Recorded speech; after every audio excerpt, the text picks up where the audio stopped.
Sleeping Beauty. Long ago in France there lived a king and queen. More than anything, they longed for a child, at last, to their great happiness. The queen gave birth to a little girl. All the bells in the land were rung with joy. The king and queen invited all the fairies in the kingdom to the naming party for the baby, and what a party it was! Plates and silverware of pure gold were set with care before each guest. But one fairy, Maleficent, who had left 50 years before and had not been seen in all that time, showed up at the door. Quickly the king and queen found a place setting for the new guest, but alas, the plate and the silverware were not of pure gold. This made the old fairy very angry. Soon it was time for each fairy to give her blessing to the baby. When it came to Maleficent's turn, she stood up and pointed her long finger at the sleeping baby girl in the cradle. "I declare, before all of you," Maleficent called out, "that this child, on her 16th birthday, shall prick her finger on the spindle of a spinning wheel and die." With a whoosh of smoke, the evil fairy vanished. Everyone cried out with alarm, as you can imagine, but one fairy had not yet given her blessing.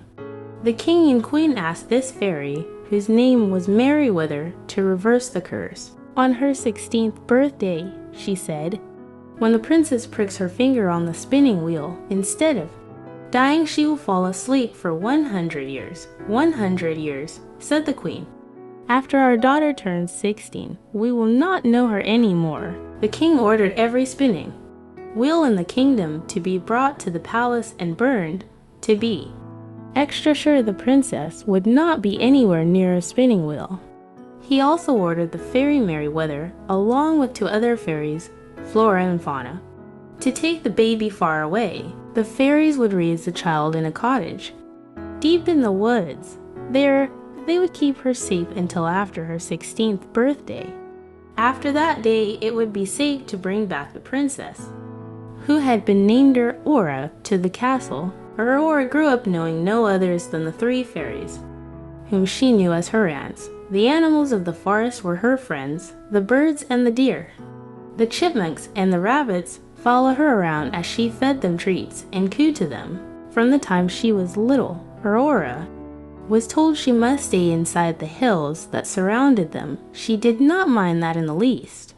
The woods were wide and deep inside the hills, and there was plenty of room for her to play. One day, Aurora came home to the cottage to find her 3 aunts preparing for a party. "What's going on?" she said. "Tonight we will celebrate your 16th birthday," said Flora.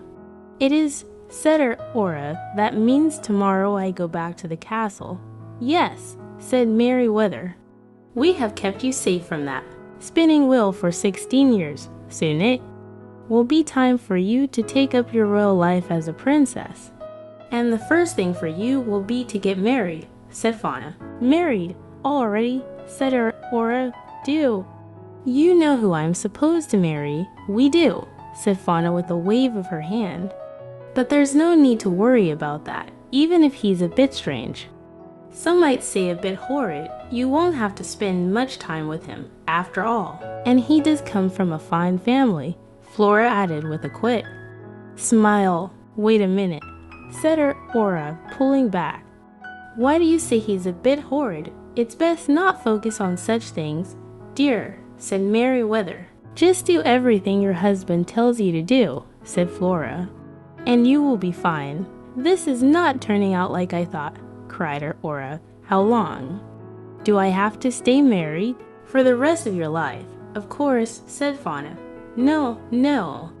This is all wrong," cried Aurora. She turned away, then said in a firm voice, "I would rather prick my finger on a spinning wheel and fall asleep for 100 years than have to marry someone I don't want to marry. Maybe by the time I wake up, people won't have to get married if they don't want to." And she ran out the door. "Dear me," said Merryweather to the other 2 fairies. "I don't believe that went over very well." Aurora ran deep into the woods where her animal friends lived. A deer hopped beside her, along with the rabbits and chipmunks. "We have to get out of here," she said to all of them, then pointing to a mountain pass. She said, "We will go right through the hills." Soon Aurora came to a road. In the distance was a carriage. Coming closer to her, as the rider approached, her animal friends scattered.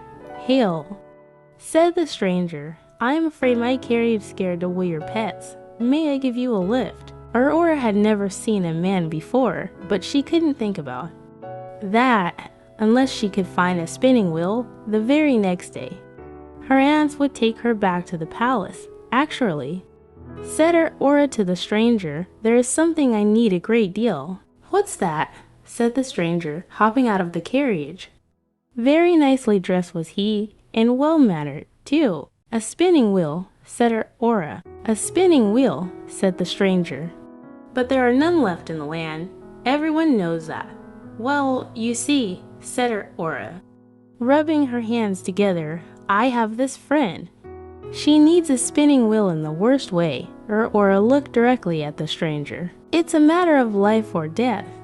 The stranger looked at Aurora's eyes. "At last," he said. "I may know of one," he said. "But this needs to stay between you and me." The stranger stepped closer. "Not far from here lives an old woman who spun yarn all her life. When the orders came to burn all the spinning wheels, she could not bear to let go of her beloved spinning wheel since it had been in her family for many years. She came to me," he said, pointing down the road. "As I'm a prince from the next kingdom, she begged me to let her store it away safely. So I put it in the attic room of my castle tower, where no one ever goes until the 16 years had passed. Would you take me to your castle tower?" said Aurora. "I shouldn't," said the prince. Then after a moment, he said, "But I will." She stepped onto his carriage. Soon they were at the tower, and they both stepped out. The prince said, "This is not for your friend, is it?" "Thank you for taking me here," said Aurora. "I will always remember your kindness. Now, if you please, I must do what I must do." Aurora turned and went up the tower stairs to the very last stair. The door in front of her creaked open. Inside, all was dark and musty. She could barely take a step for all the spider webs, but she pushed them aside and stepped forward. There, in a far corner, was the spinning wheel. From a small window, she could tell the sun was already setting. "I hope this works," she said, "before it's too late." Aurora held out her finger to the tip of the spindle. She pricked her finger on that spindle. One tiny droplet of blood dripped from her finger. At once, Aurora felt dizzy. She fell onto an old dusty velvet blanket that lay on the attic floor, and fell into a deep sleep. Moments later, all the others in the castle, servants and royals alike, fell asleep too, and so did the prince, who was still waiting for her outside the tower.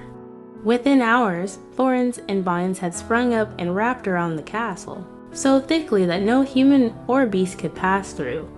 For 100 years, Aurora and the others slept. After 100 years had passed, Aurora blinked her eyes awake. Then all the others in the castle also awoke. Everyone started to do what they had been doing when they had fallen asleep 100 years before. The thorns and vines around the castle melted away. Aurora stepped down the tower stairs to find the prince. Together, they stepped into the prince's carriage. Down the road to the market square, they discovered a whole new world: bicycles and street cars, cameras and street lights, such marvels to behold. Perhaps best of all, they learned that in this strange new time, it was quite alright for young women and men to get to know each other if that's what they wanted to do, and even perhaps to fall in love. As Aurora and the prince took each other's hand to explore this wonderful new world together, that is exactly what they wanted to do. Thanks for watching. Like, share, and subscribe.